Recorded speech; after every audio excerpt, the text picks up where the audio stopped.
Meditaciones, el pan de vida. El pan de vida, mi necesidad primera, y sin ti yo nada fuera. Alimento que viene de Dios. Porque Jesús es pan de vida eterna. Dirige el pastor John Robert Peña Vuelvas.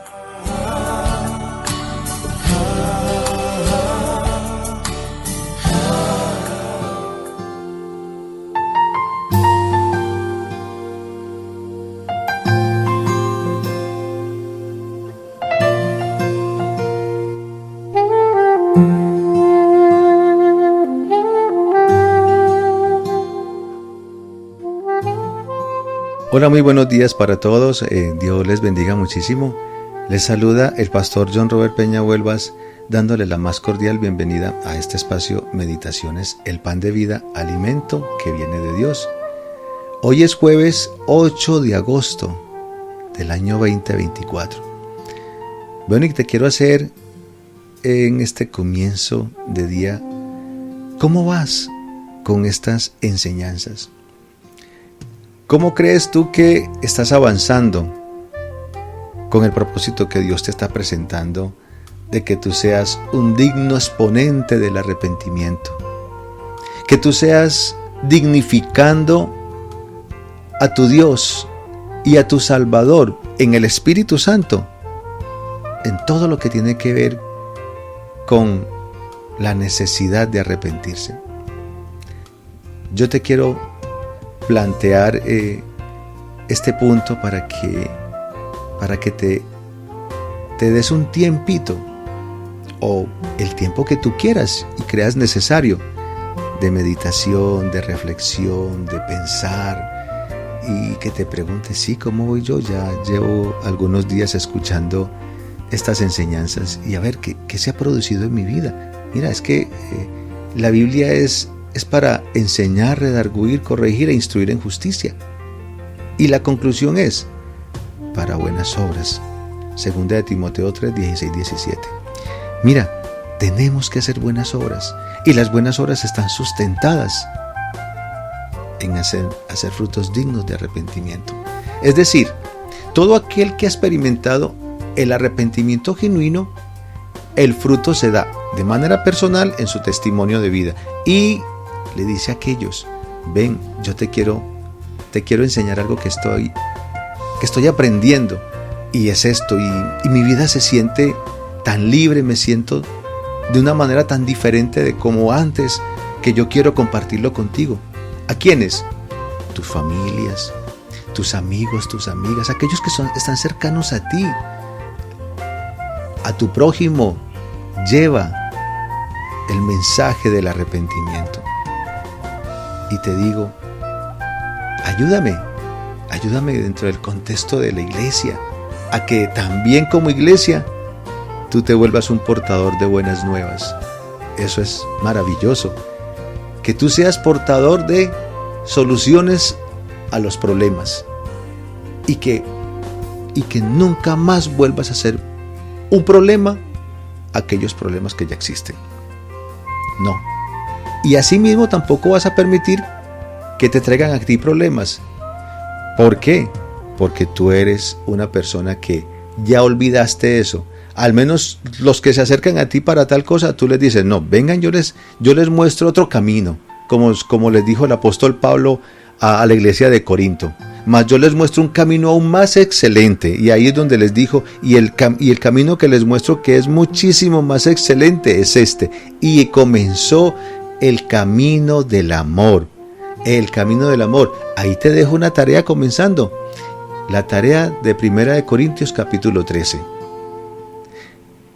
Y en los versos antes, en los finales del capítulo 12, ahí es donde más yo les muestro un camino aún más excelente. Y de eso se trata. Así de sencillo. No compliquemos el evangelio. No compliques la evangelización. No tienes que tener miedo. ¿Por qué? Porque el evangelio es sencillo. No compliques lo fácil que es el evangelio para transmitirlo. Entonces, la importancia del arrepentimiento desde el punto de vista de la salvación. es también en la forma como tú lo lleves. Y para eso estamos estudiando estos pasos fundamentales, que es el primer paso, que es el comienzo de mi vida y el cual yo debo transmitir. Y vamos a ver, por ejemplo, continuando, cómo nos enseña Dios a través de su palabra.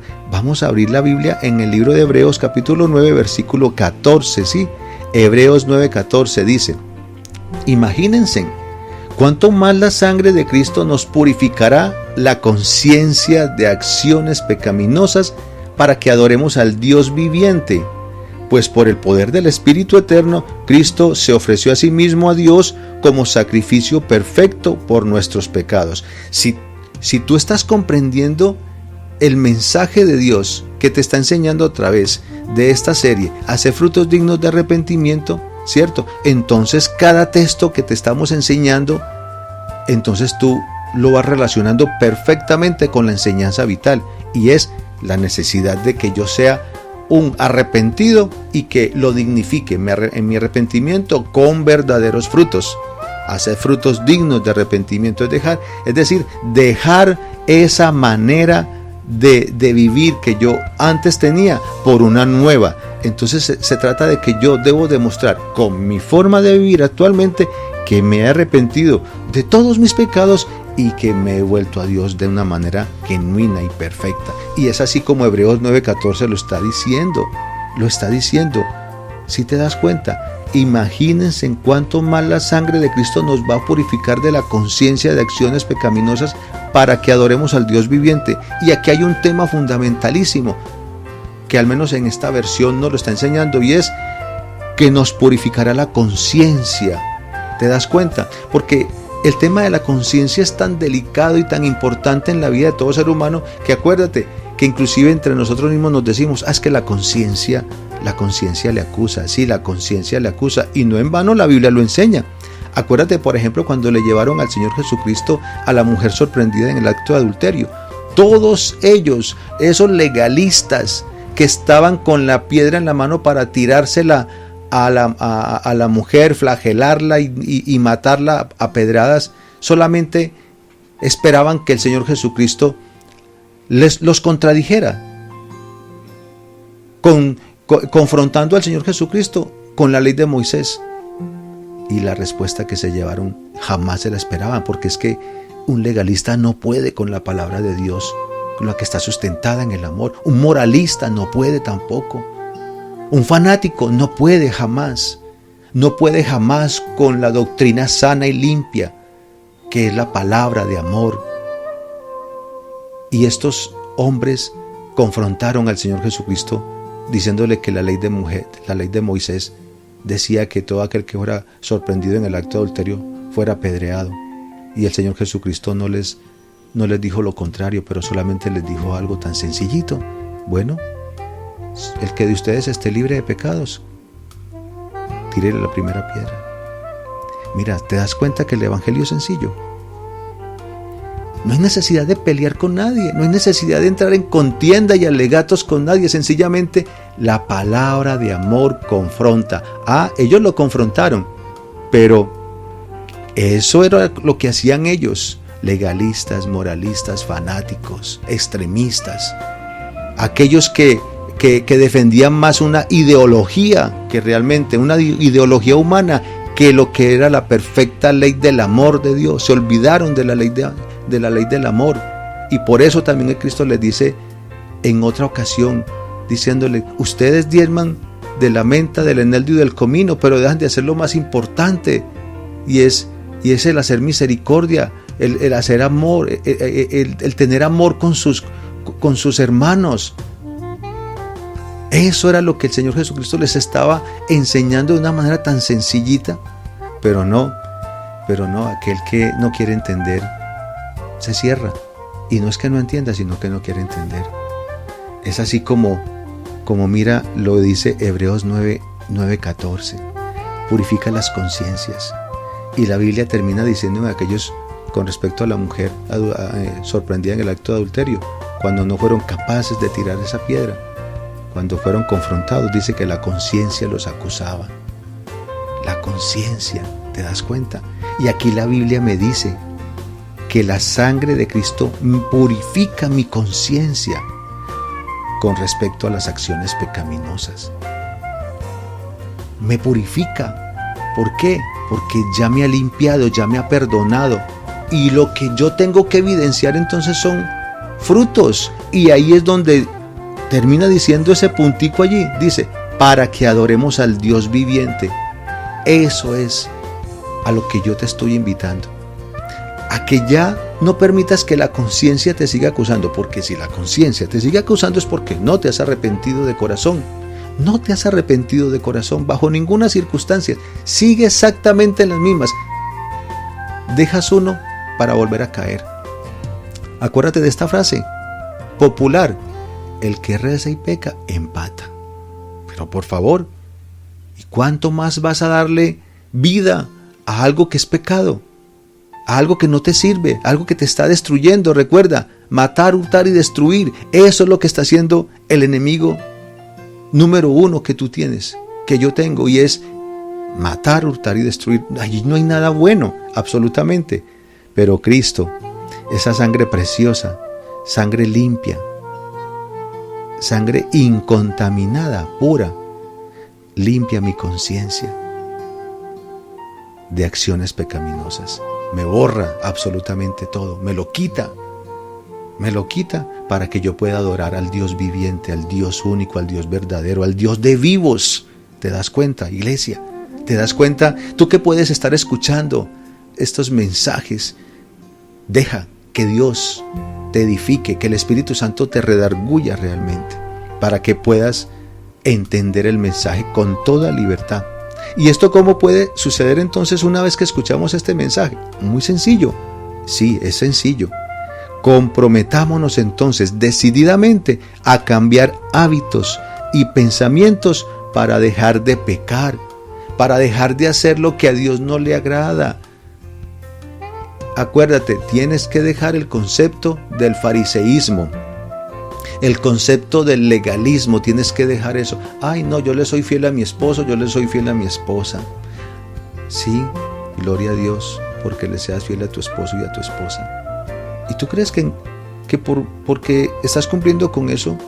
Y entonces, ¿qué estás haciendo fruto de eso? Porque si tú tienes, por cierto, que siéndole fiel a tu esposo y a tu esposa, por la palabra de Dios, por lo que enseña el mandamiento del amor, entonces son muchos más los actos de obediencia que tienes que seguir haciendo, porque entendiste uno, y si aplicas en uno, entonces estás habilitado para cumplir todos los demás.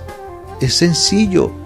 No te compliques en el evangelio. Entonces vas a mostrar que eres un hombre y una mujer dignos de ser cristianos, dignos de ser parte de la iglesia de Cristo, del cuerpo de Cristo, que es un regalo maravilloso. Entonces por eso te digo, hay que vivir una vida comprometida. Una vida comprometida. Mira, algo tan sencillo. En estos días te di un ejemplo, ahora te coloco otro que también es sencillo: la congregación. La Biblia dice, no deje de congregarse como algunos tienen por costumbre, ¿cierto? Y más cuando sabemos que el día del Señor se acerca. Dios bendito. Y hoy en día realmente es tan fácil como ver que el cristiano antes busca razones para no ir presencialmente a la iglesia. Y como hoy en día hay tantas circunstancias con respecto a las redes sociales, y sí, estas herramientas son muy buenas, pero por favor, lo principal es que tú vayas a la iglesia presencialmente, cuando corresponde. Esto lo puedes escuchar, sí, y haces bien con oír, pero la fe nace por el oír, y el oír por la palabra de Dios. Y esa fe que se fundamenta en ti por oír la palabra de Dios te tiene que convencer de ir a la iglesia presencialmente. Hay que hacer cambios realmente. Hay que hacer cambios, como lo dice Mateo 3:8. Demuestren con su forma de vivir que se han arrepentido de sus pecados y entonces así han vuelto a Dios. Veamos, por ejemplo, el interés del apóstol Pablo por enseñar el mensaje recibido. Mira, conozcamos de Dios a través del apóstol Pablo. En el libro de los Hechos, capítulo 26, versículos 19 al 20, mira qué lectura tan fascinante. Dice: Por lo tanto, rey Agripa, obedecí esa visión del cielo. Primero les prediqué a los de Damasco, luego en Jerusalén y por toda Judea, y también a los gentiles, que todos tienen que arrepentirse de sus pecados y volver a Dios, y demostrar que han cambiado por medio de las cosas buenas que hacen. Interesante. Mira, allí te voy a dejar otra tarea. Estudia el contexto, el antes del versículo 19 de Hechos 26, el después del versículo 20, pasando por los versículos 19 y 20, y te darás de cuenta la experiencia que está teniendo el apóstol Pablo y por qué es que le está diciendo al rey Agripa esto. Que él fue obediente a la visión, al llamado, a la enseñanza, fue obediente a lo que Dios le dijo que tenía que hacer. De eso se trata ser cristiano, de eso se trata el arrepentimiento, del cual tienen que haber frutos. En este hombre hubo un fruto inmediatamente. ¿El fruto de qué? De llevar el buen mensaje. Lo que él recibió, él comenzó a darlo. Acuérdate de la frase: nadie puede dar nada de lo que no ha recibido. ¿Será que tú entonces no te has arrepentido? Y entonces, ¿por qué no te has arrepentido? Por eso es que no das fruto, ni en ti ni a través de tu vida. Evaluación. Hay que evaluarse realmente. Hay que evaluarse. También lo enfatizó, el apóstol Pablo también se lo enfatizó a la iglesia en Corinto. Vamos a leer segunda carta a los Corintios, capítulo 7, versículo 10. Dice: pues la clase de tristeza que Dios desea que suframos nos aleja del pecado y trae como resultado salvación. No hay que lamentarse por esa clase de tristeza, pero la tristeza del mundo, a la cual le falta arrepentimiento, resulta en muerte espiritual. Bendito y alabado sea Dios.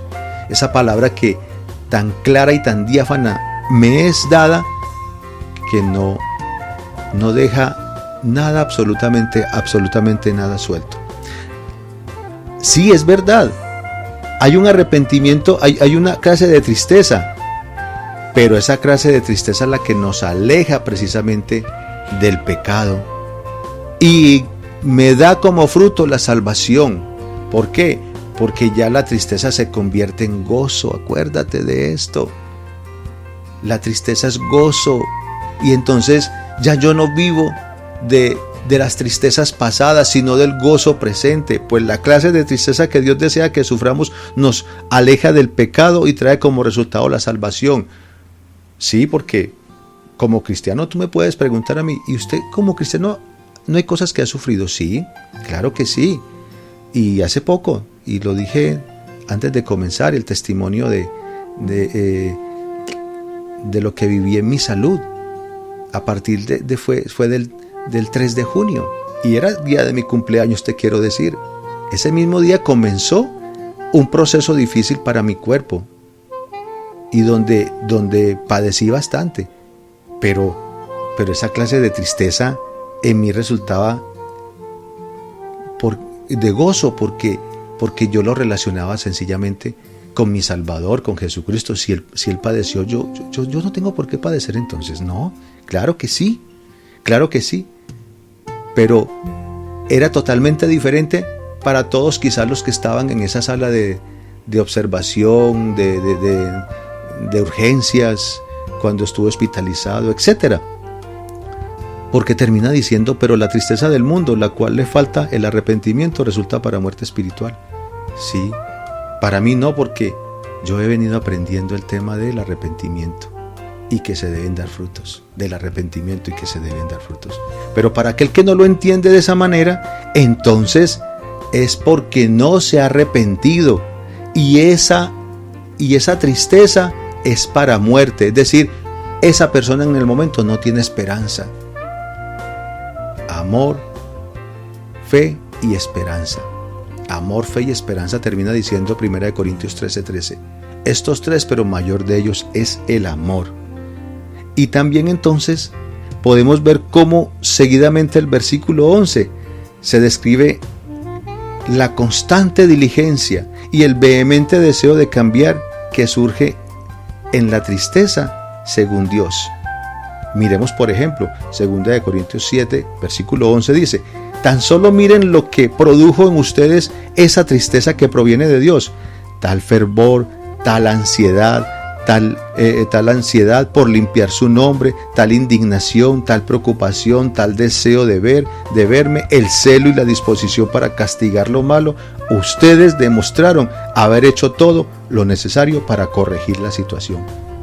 La bendita palabra de Dios que se nos es dada por el Espíritu Santo. Mañana vamos a continuar con este texto y por lo pronto acerquémonos a Dios. Bendito y alabado Padre Santo, en el nombre de Cristo Jesús. Tu nombre es grande y tu nombre es poderoso, lleno de amor eres. Y gracias por seguirme enseñando las verdades, la verdad que trae consigo ese arrepentimiento genuino.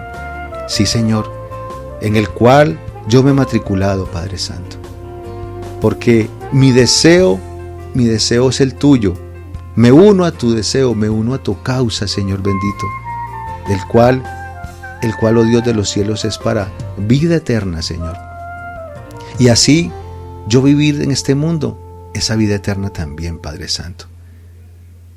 Y qué bueno es saber que tu palabra me es dada constantemente para edificación de mi vida, para bendición de mi vida y para la gloria tuya y tu alabanza, Señor bendito. Te doy gracias por estas hermosas enseñanzas. Gracias en el nombre de Cristo Jesús. Amén. Bueno, que la palabra de Dios siga corriendo, que la palabra de Dios siga mostrándose para todos ustedes y aquellos a los cuales más podamos alcanzar. Se despide de ustedes este pastor y amigo en Cristo, John Robert Peña Huelvas. Que tengan un feliz día.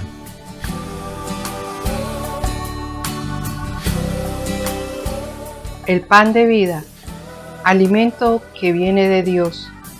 Envía tus peticiones y testimonios al WhatsApp 302-424-7650.